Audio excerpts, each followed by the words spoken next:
question I have was house or condo? That's a good one. That's a good question. Ooh.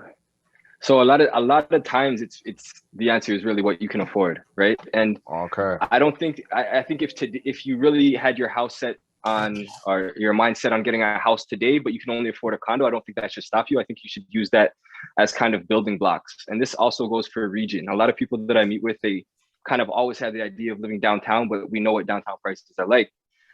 Or they had this idea of whatever house their parents lived in, which now is the price of a mansion, right? Regular detached houses in Scarborough, Pickering now are for over $1 million, right? $1 million used to be, oh my God, you have a butler if you have $1 million mansion, right? But it's not like that anymore. So what I like to tell people is really you need to use stepping stones to get to your dream house. So for example, if you want to live in the downtown core, you want a house in the downtown core and you can't afford it right now, I wouldn't say wait until you can afford that house. The way to do that is go buy a house in Oshawa. Live in Oshawa for a couple of years if you can, if you work from home, all things considered. Buy that house for $400,000. And then in a year or two, that house will be worth $600,000. Then maybe you sell that house, move into Ajax or Pickering or Scarborough, right? The closer you get to Toronto, generally speaking, is going to be more expensive.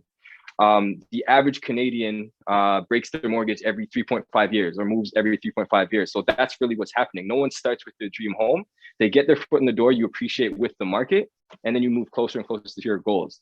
So not only is your savings increasing, your income should be going up as you get older as well, but also your house is now in itself making money. I'll probably present another side to that because as far as, when you talk about house or condo, it depends on why, right? So there's an investment aspect and there's a lifestyle aspect. If it's about lifestyle, the answer is whatever you want, right? Like it's not, the decision is not just house or condo because there's lots of ways you can invest your money, right? Paying rent, a lot of people say your rent is wasted.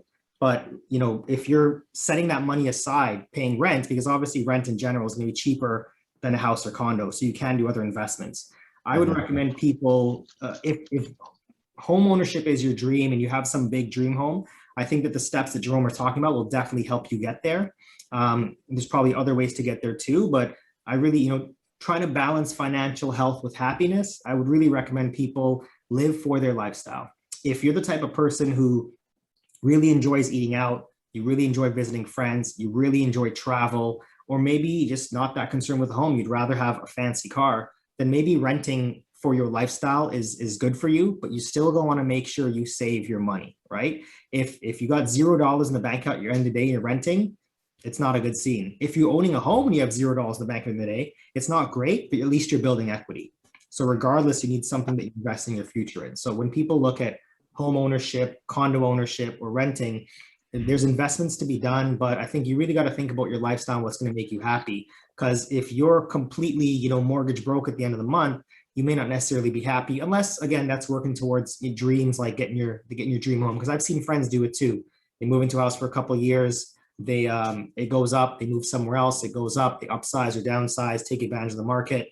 Not everybody likes moving every 2 years, but it is a way to get to where you want to go. But I would recommend think about the life that you want to live, and is a condo lifestyle part of that? Because it's very different, right? You've got neighbors above you, below you, on the left, on the right. You've got a lot less space, but you're going to be probably somewhere that's a little more happening. Home ownership, a lot more space, great investment. You've got real land, but now you got to take care of a house, right? You got to mow lawn, you got to shovel driveways, you got to fix things around the place. So, think about the life that you want to live and work towards that life. Now, in the chat,